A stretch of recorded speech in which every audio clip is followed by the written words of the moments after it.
There we go. We are live. I've got a button in the middle of my screen saying you are live, and I'm here today with my friend and neighbor DESIREE DUPUIS. Although I'm not sure where you're living right now. Maybe you could just start out by telling us about that. But first of all, I just want to give just a quick introduction.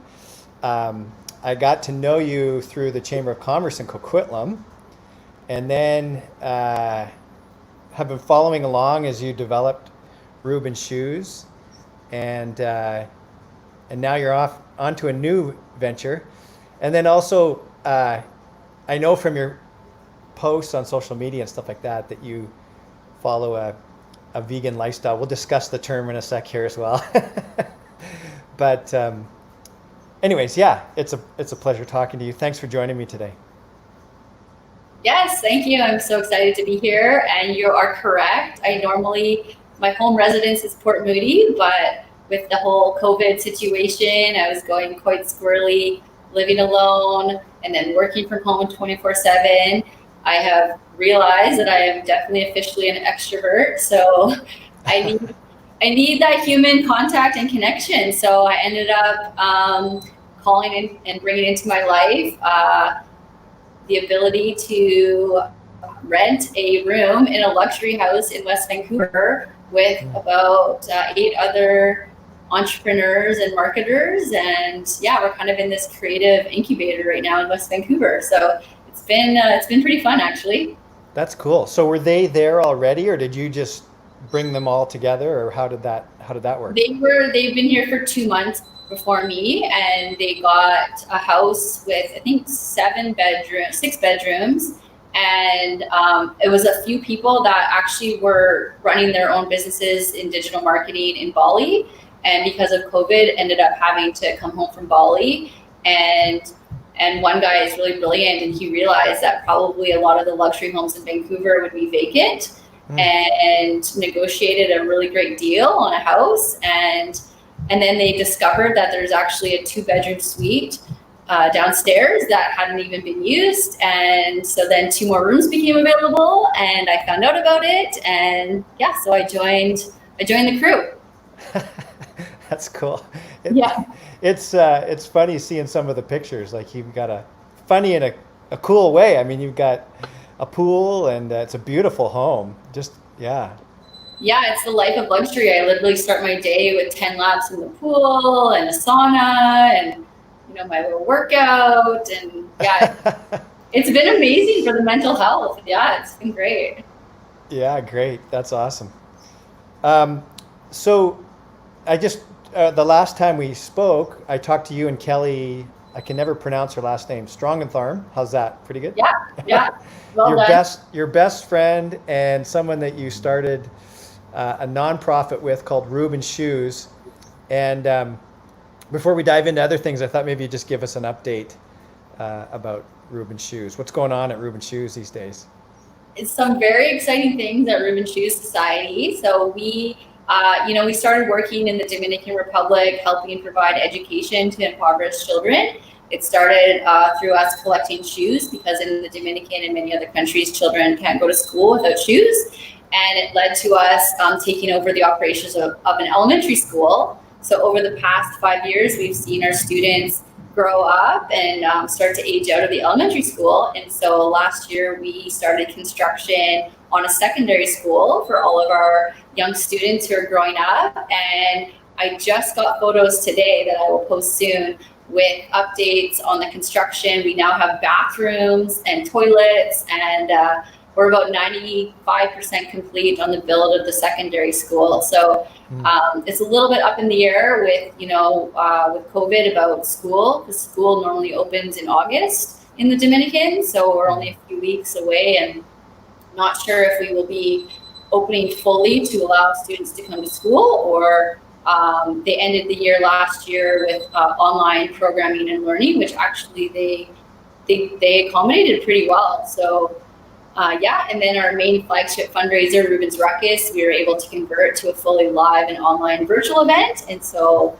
every week, all of our participants are doing a different home obstacle challenge, and they've been really engaged in Reubens Ruckus in a different form this year. So yeah, we're doing really good.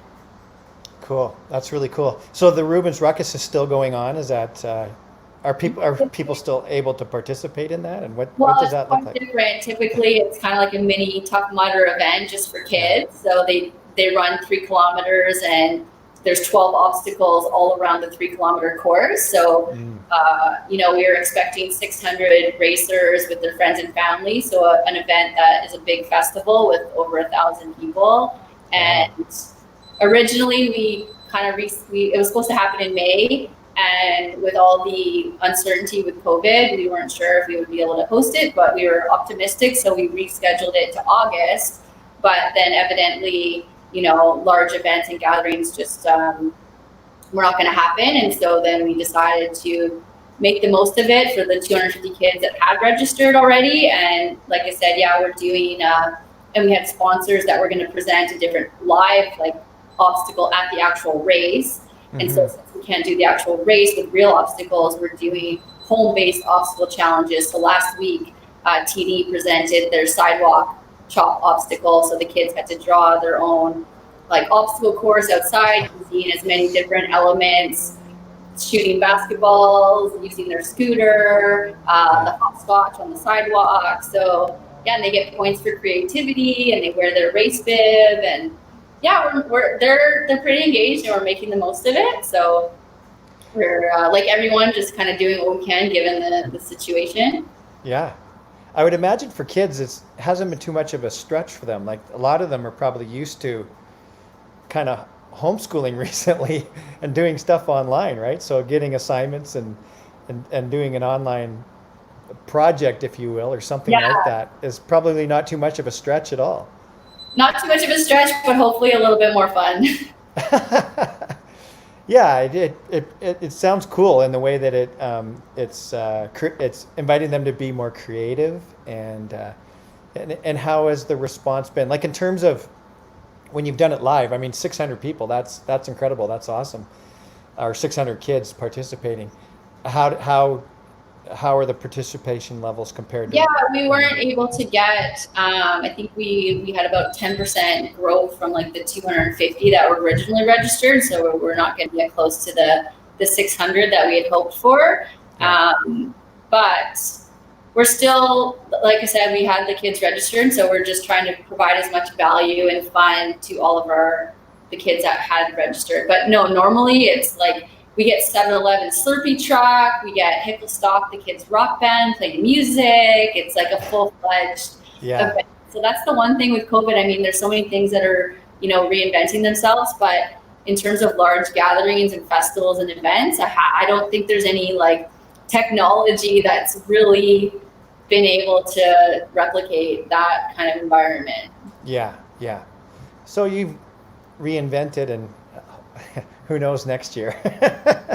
Well, that's just it. With events, you kind of start planning, 8, 9, 10 months out. And so we're already looking at starting to plan for 2021. And it's we just, You had to shift pretty quickly on this one. Yeah, shift pretty quickly. And like I said, normally it's in May. So I have no idea what things are going to be like for large events in Vancouver in May. Yeah, no kidding. Well, the numbers have been a little bit worse lately, and that who knows? And some of that may be due to us being outside and too close too much. So, yeah, who knows? Eh? Yeah.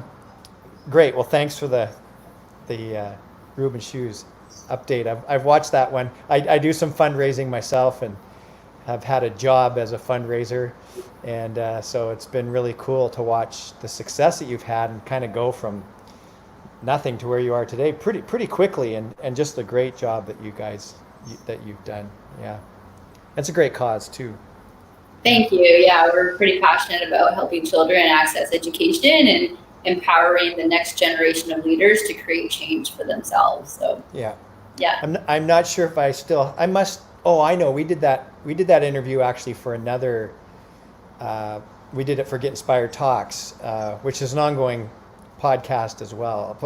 I'll try and dig that one up and put it in the show notes so people can find out more. But in that interview, we really got into the story of Reubens Shoes and what a passion project it is. It's a real story of love.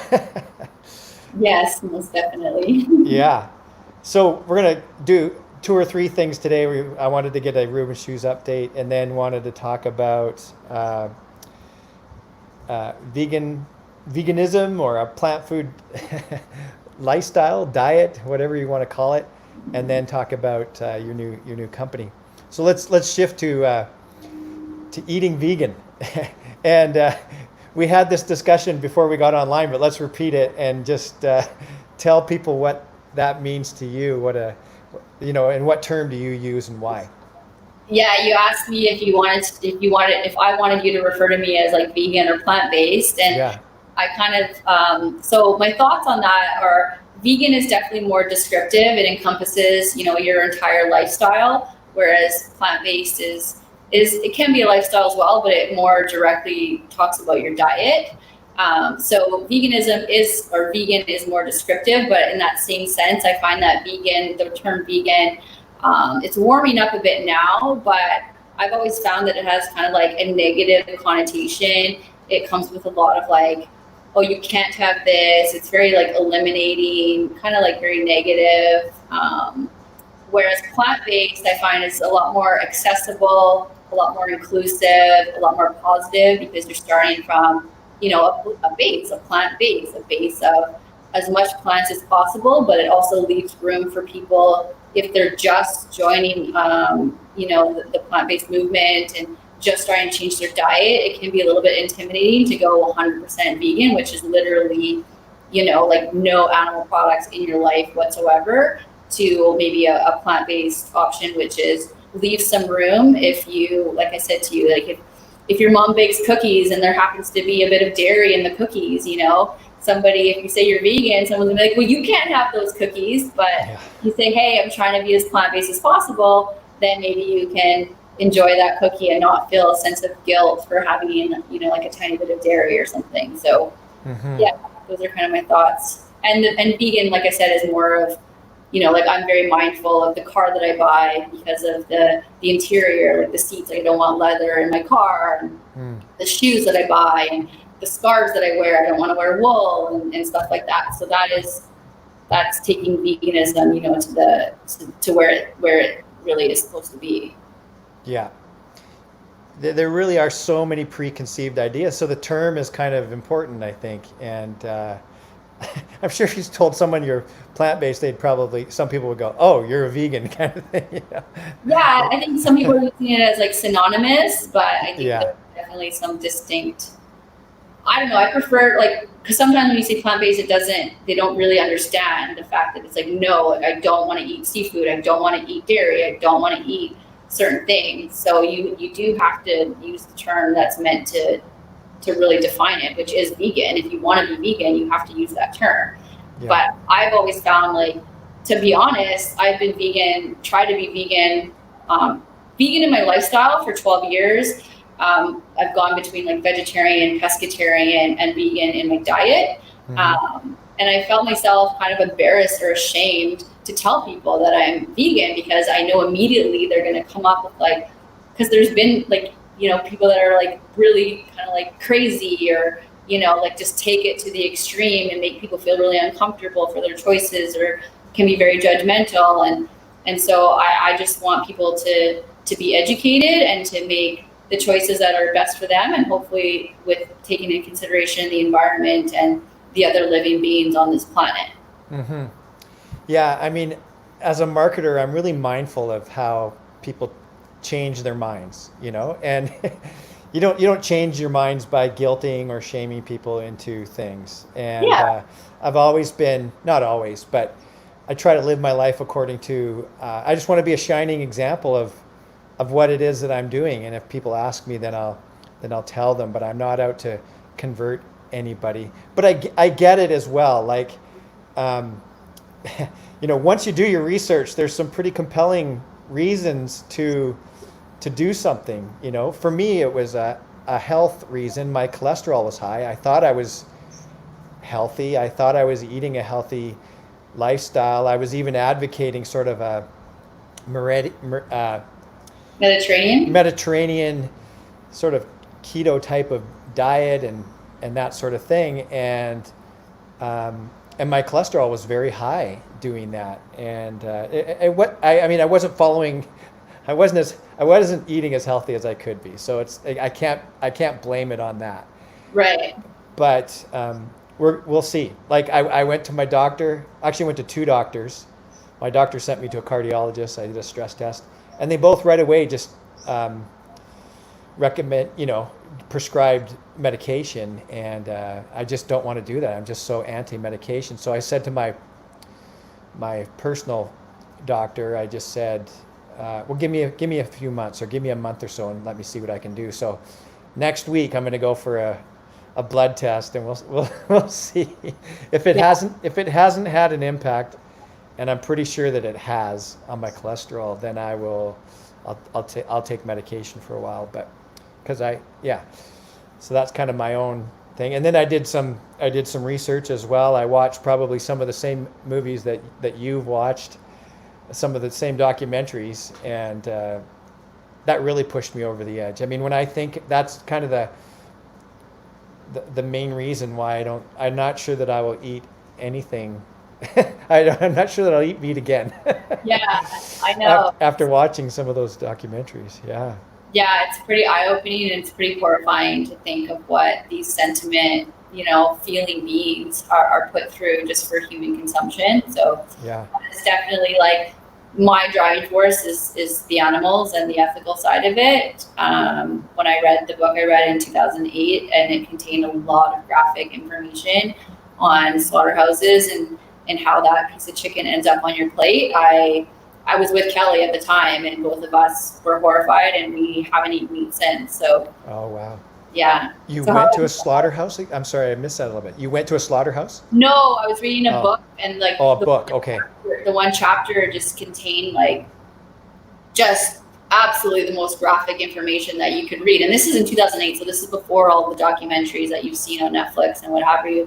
And just reading it and having those images in my head, it was just horrifying. And I made Kelly read it, and she was horrified as well. And she's a huge animal. We're both like, she definitely is a huge animal lover, even more so than me. And yeah, I think that's that's a compelling reason for a lot of people. It's funny, I earlier in the year, I thought, I just want to be kinder to the earth. And at that time I had no idea that this would be one of the ways in which that would happen for me, right? I put it out there, and here's one of the answers. You set for attention, and it's delivered to you. Yes. So how have you been feeling?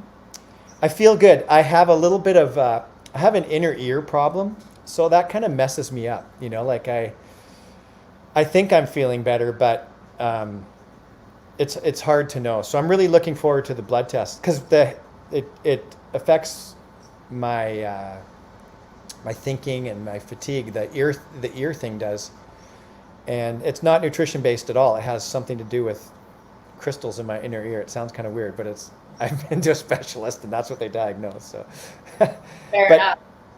Yeah, but like in terms of no afternoon energy crashes, and I wasn't at my ideal weight before. I wasn't far off, but now I'm very close to where I want to be, and so I'm feeling pretty good. Yeah, I said to you in the beginning, I'm like, oh, it seems like you look a bit leaner, and that's always a good thing. Doing the crunch 2 or 3 times a week too, that. Fantastic. So was it that book that really, what was the main impetus for you to go to eat plant-based or vegan? Yeah, it was 100% that book. It was called Skinny Bitch, and it just had a lot of like really upfront information about nutrition. And one of the biggest, it was written by 2 vegan women. The authors were 2 vegans in 2008. And like I said, the information was just so much that you couldn't turn a blind eye to it anymore. And my brain just like switched. Like I no longer saw chicken the same way I just saw chicken. I never like steak. I immediately would just see like a dead cow, and like my heart would just like feel so much empathy for that cow, and like all the cows and the process that they go through. And I think just having my best friend and business partner on the same journey really helped to amplify that, because our values were just so much in line, and we obviously had, the two of us would like be there for each other, because in the beginning people think it's either just, you know, like a phase or something you'll grow out of, or like they think it has to do with willpower or, you know, like strength. Like, don't you want this like steak? It looks so good. And it's like, Yeah. trust me, I do not have very much willpower. If I wanted to eat something, I would eat it. I just like horrified by the thought of what that actually is. So yeah. It does help to have someone on the journey with you. Hey, like Kathleen was not, I don't think she was all that impressed at first. Well, I think she was concerned about the not taking the medication that was recommended, and then she loves meat, she loves steak and stuff like that. But you know, she's only had it 2 or 3 times since I started this, and I just always make a little bit extra of what I've been making, and she's somewhat on board. So we'll see. Yeah, I think that's just it. I think it's just, you know, like your habits and what you're used to, and change for a lot of people is very difficult. I'm lucky to be a person that I actually really welcome change. I love to just like change things up, spike it up, and do something different. But I also was not a very big meat eater. Like, I've always been interested in nutrition. I pretty much had a plant-based diet before, where I ate a lot of fruits and vegetables, whereas Kelly was the opposite. Like, she was a meat and potato kind of girl, and she, even right before I told her to read the book, she didn't even read the book. She read like 3 pages of the book on the slaughterhouse part, and 10 minutes earlier had said, I'm never going to not eat meat. Like, it's, you know, it's my only diet. And then she was horrified. And anyways, when she stopped eating meat, she noticed a huge change in her digestive system and her energy. Yeah, excellent. Yeah. Have you heard of the book, The Blue Zones, and Dan Buettner? No, I haven't. Oh, okay. It's fantastic. So he's a National Geographic fellow, and he was this incredible adventurer and stuff like that. He set 3 world records. He rode his bike from north to south in Africa, went across the Sahara Desert and almost died while he was doing this with 4 other people. But anyways, he got interested in the areas of the world where people live the longest. Yeah. And they did this really... Okay, I've heard of that, yeah. Yeah, he did a really comprehensive study. And what I really appreciate about his work is it wasn't just about the diet. You know, it was about, I think some of the things that you probably have in your life is having a strong community and having purpose in life. And, you know, these things factored in as much as the diet. But in these zones, they eat about 95% plant-based. You know, they may have they have a bit of meat once in a while, but primarily it's plant-based. And so he's been really influential on me. And what I like about his approach too is he says there's no silver bullet in terms of health. He calls it silver buckshot. Like there's other principles that you have to have in your life. So I thought that was really cool. Yeah. I mean, at the end of the day, I don't think there can be any argument against eating as much whole food from the earth as possible. Yeah. So unprocessed, like you know, like eating fruits, eating vegetables, eating salads, eating nuts, eating grains. Like, you can't argue against eating whole foods. Right, and he makes that point too. He talks about the paleo diet, and they argued that as well. Like, and that they made the whole food argument as just how good those things are for us too. Yeah. Yeah. All right. So it doesn't really work if you just go from like eating meat to just eating a whole bunch of processed vegan food. You know, I don't think that's going to help. I think it's going to like as whole foods as possible, which hopefully are primarily plants and nuts and what have you. Sure. Yeah. And you've probably met unhealthy vegans as well, right? Yeah, definitely. That still just kind of eat whatever they want. They just don't eat meat. Yeah, that's what I mean. Like, people are like, oh, like, you know, there's so much hype about Beyond Burger, and a lot of the anti-vegans that are like, yeah, Beyond Burger isn't good for you. And it's like, it's not supposed to be good for you. It's an alternative if you don't want to eat meat, but you still want to go to A&W or like whatever, and you just want to have some fast food. it's vegan fast food. It doesn't mean you should eat it every day. Yeah, yeah. Excellent. Well, let's move on to Voss Co. Vegan fashion. Did I say that right? How do you pronounce the first? Yeah, Voss Co. Voss Company. Yeah. I'll just read your tagline: ethical, sustainable, 100% plant-based vegan shoes and accessories. At Voss, we stand for love. So I want to ask you about that, but maybe you could just tell us a little bit about the Voss Co. vegan fashion story. Where did the idea first come from? The idea has been in my mind for many years because when I first adopted the vegan lifestyle as a woman who loves shoes, that was one of the places that I kind of struggled, was not buying leather or suede shoes. And so I basically have shopped at one shoe store for the last 10 years, which is Spring. And they've totally jumped on the vegan bandwagon now. But they've always been vegan just because they're like the cheap knockoff to Aldo. So when Aldo is selling their leather and suede shoes, Spring is selling the cheaper versions, non-leather, vegan, which they didn't have vegan on their labels before, but now they have vegan on their labels because they just happen to be vegan because they're cheap. But anyway, so that's been the only store that I've really been able to shop at. And I've just, for the last 4 years, just really realized there's a huge just gap in the marketplace for nice women's shoes. And now with the whole sustainability movement, climate change, you can't ignore the fact that we need to take better care of the earth. And so what I found is that opting out of animal products, you're now purchasing products that have harmful ingredients for the planet. So like I said, Spring, yes, their shoes are vegan because they're the cheap knockoffs from Aldo, but they're made of PVC or a polyurethane, a PU material, which essentially is petroleum and plastic, which is extremely harmful for the environment. And so not only am I trying to find non-animal shoes, now I'm trying to find non-animal shoes that are also sustainable. And that is impossible to find in the marketplace, especially in terms of like nice shoes. So yes, you can find canvas shoes, running shoes. There's a lot of companies that are creating shoes from sustainable material, but they're not pretty.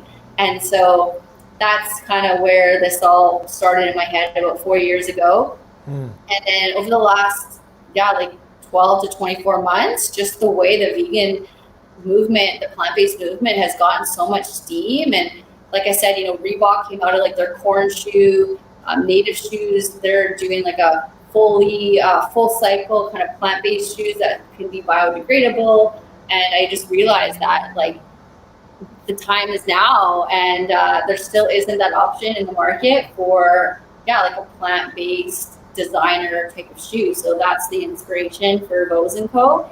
And it will be a very nice shoes for women that are made from plants, ideally. I'm looking at cactus leather and pineapple leather right now, potentially cork as a material. So they'll definitely 100% ethical and as sustainably made as possible. Excellent.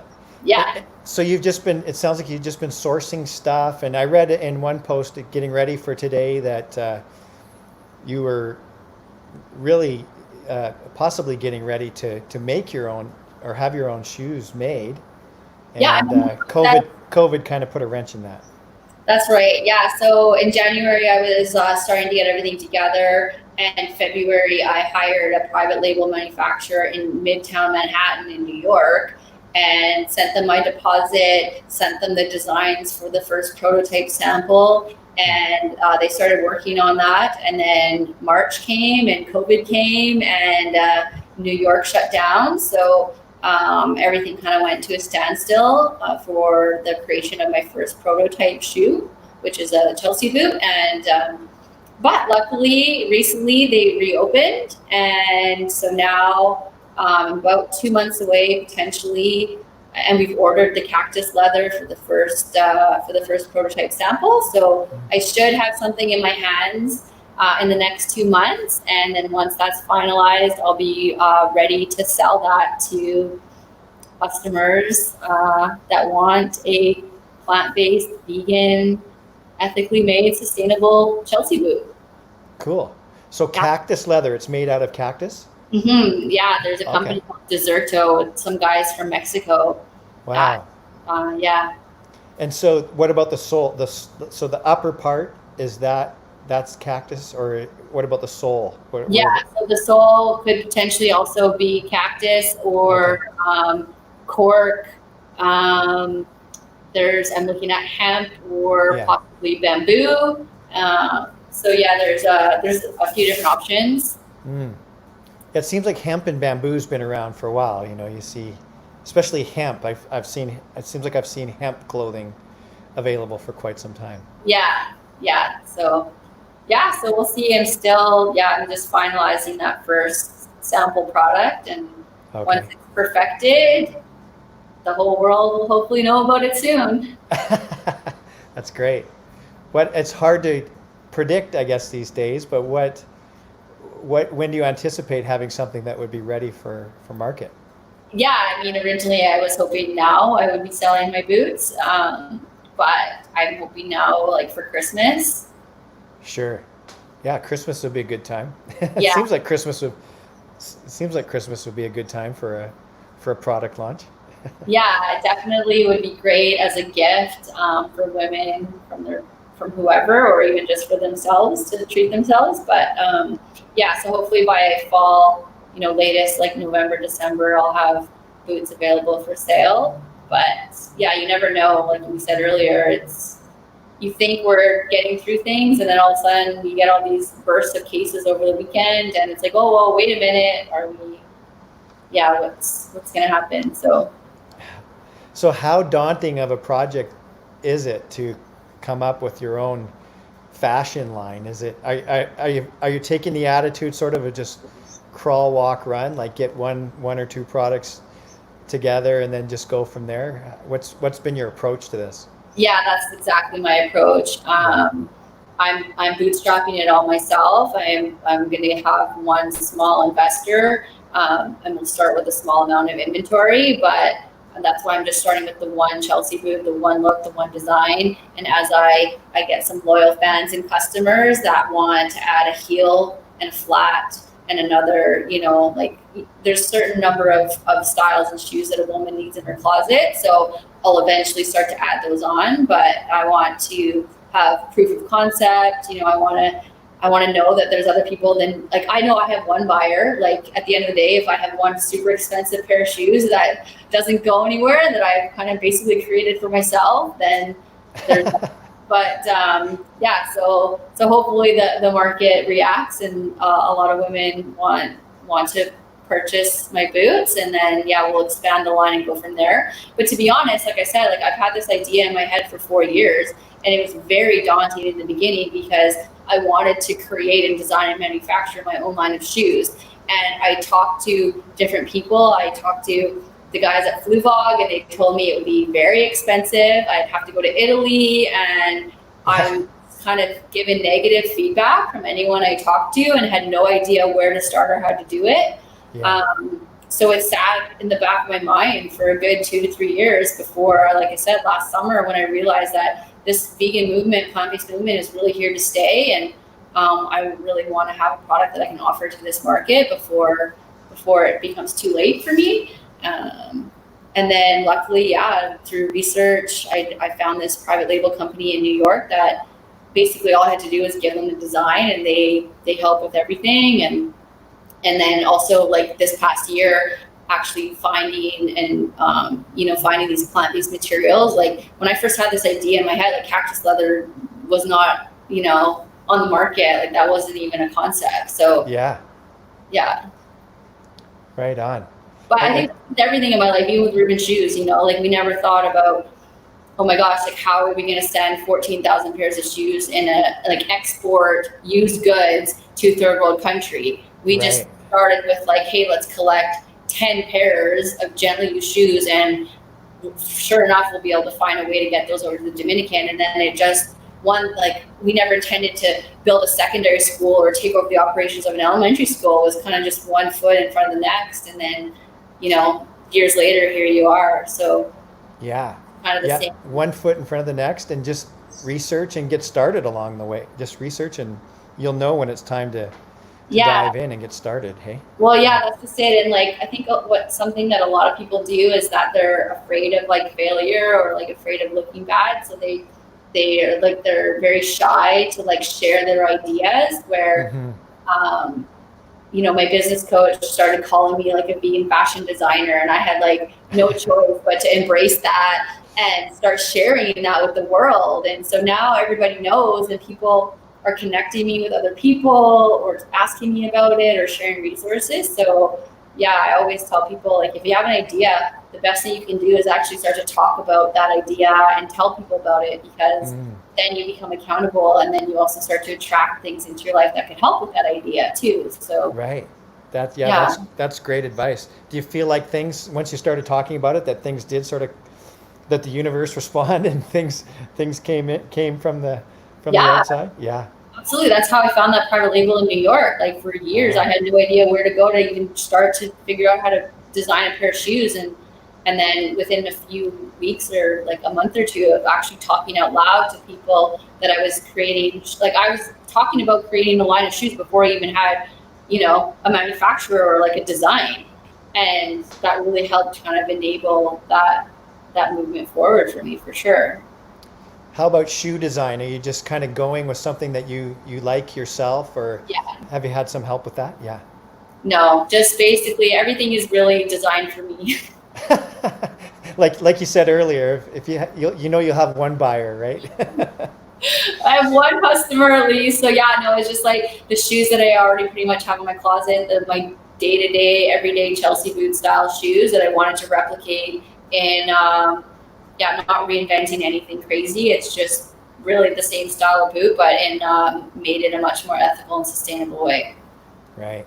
Well, I heard one person say his marketing advice actually was, he was kind of saying, screw having avatars and all that kind of stuff. He says, would you buy it? Sell. I think there's limits to that for certain things, but it's probably not bad advice starting out. And you could start there and then eventually see where the market goes. Like, I'm sure, but again, they would be people like you in a way, looking at what appeals to a plant-based whole food or vegan market. You already kind of know that. That's you, right? Yeah, like I am the ideal client. Sure. And if other women that aren't necessarily vegan but want to be a bit more conscious with their purchases, then hopefully I will appeal to them as well. And even anyone that just wants a really kick-ass, gorgeous boot. Yeah. Who cares what the fabric is or whatever? Yeah, and then I know that I'm doing good because it's like, oh, hey, by the way, like, you get this awesome boot, but you also didn't have to harm any animals, and we're doing it in a more sustainable way. So I like your tagline. I don't know if I read this part. At Voss, we stand for love. And I was curious. I thought, what does that mean? So, just looking at your Voss Co Instagram account, I have a feeling I know what you're trying to say there, but what does that mean to you? I always describe veganism as a movement based on love and compassion, because really at the end of the day, when you're choosing a vegan lifestyle, you're choosing to love animals, you're choosing to love the planet, you're choosing to love yourself. And so that's like why I say we stand for love in all those different forums. And when a customer or client comes to Voss and makes a purchase and becomes, a loyal brand owner, I want them to feel surrounded by warmth and love. Like, I just want it to all be like a very positive, loving, compassionate place for somebody to shop and for them to wear the brand. So yeah, and I want it to stand for kindness, with the whole movement now with Black Lives Matter. Like, I want to support anything that I can that allows people to give love and receive love and be loved through the shoes that I'm going to start with, and then eventually it will be a complete lifestyle brand with potentially much more than shoes. Yeah. So, looking into your crystal ball, in 10 years, where would you like to see Voss Co vegan fashion be? In 10 years from now, Voss Co will be the epitome of the vegan lifestyle. So I see it as what Lululemon has done for health and wellness. Voss will do for veganism and the vegan lifestyle. So I have my logo, it has like a certain symbol, which is an emblem, kind of like, you know, like a Lululemon emblem or like a Starbucks emblem. And when you see that emblem, you will know, okay, that this person has this set of values and they follow a vegan lifestyle, and it's going to be a worldwide phenomenon. And yeah, it will represent the vegan lifestyle. Awesome. Bring it on. I love it. That's great. So I can't wait for the interview in 10 years. Yeah. I'll check for sure. Well, I'll keep checking in. Yeah. Yeah. And seeing how it's going. Yeah. And you know, thank you for joining me over the years. I think this is our third interview or something like that. So I know you're so kind. I appreciate you showing up and being a guest from time to time. Well, great. And thank you for all you do. Like, you know, like I say, I love what you're doing with Reubens Shoes, and your veganism made me uncomfortable at times. You know, I was one of those people at RibFest, and you would always make a comment about your annual comment about the fest. But now I know why. I have a better understanding of why you made those kind of comments. But how can people find out more information about what you're doing? And we'll if people are listening on iTunes or on another platform, we'll put these in our show notes. But how can people find out more? Yeah, definitely. I think Instagram seems to be the forum of choice for most of us nowadays. So you can find me. So Voss is VOES and then underscore and then underscore co.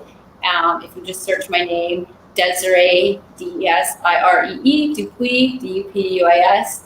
You can follow my personal account, or if vegan fashion appeals to you or the vegan lifestyle appeals to you, then definitely Voss Co.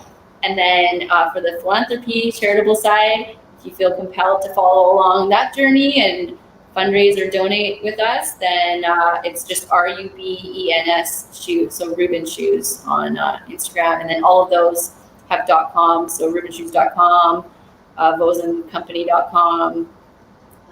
Yeah, I'm pretty easy to find. If you Google my name, it's a little bit creepy, but I am easy to find. So yeah, you've got a unique name, so it's probably very Googleable. Googleable. I don't even know what the word is, but yeah. Googleable. Yeah. Sure. There you go. I'm sure it's an actual word nowadays. Thanks, Desiree. Yeah, thank you so much for the time and for always including me and following along. And I'm sorry, but not sorry for the uncomfortable posts. I am now a champion and a voice for animals, and it is my duty to voice some of those opinions. So yeah, you didn't block me, so that's got to be an okay thing. No, it was perfectly fine. It's like I knew you outside of that, right? When you have a relationship with a person, it's like it's different when you hear those things from them. And I'm sure I post some things sometimes as well that make people feel a little bit uncomfortable. But yeah, no. And you know what? Every time I hear somebody say, you know, like I'm adopting a vegan lifestyle and you've inspired me, that makes me continue to want to do what I'm doing. I had several people when I posted about RibFest decide not to go to the festival, which made me very happy. So that inspired me to continue to share and to hopefully educate people one by one. So yeah, I heard recently, I know we're trying to wrap up, but yeah, I heard someone recently say, and these are the things that vegans say, but you know, a pig has the intelligence of a 3-year-old child, you know. And when you watch some of the documentaries that we've just alluded to throughout this interview, and you see how pigs are raised, and especially in the factory farms where they stand in their own filth and urine and all that kind of stuff, and realize that they're intelligent social beings, you know, it's really sad. And that kind of makes you, that, you know, after seeing that, it would be hard to go to RibFest and kind of celebrate ribs, you know. Impossible for me now. Good. I'm glad. There you go. Now we just have to get the other 1,000 people. Yeah, exactly. Yeah. All right. Thanks again, Rod. Okay, take care. Okay, ciao.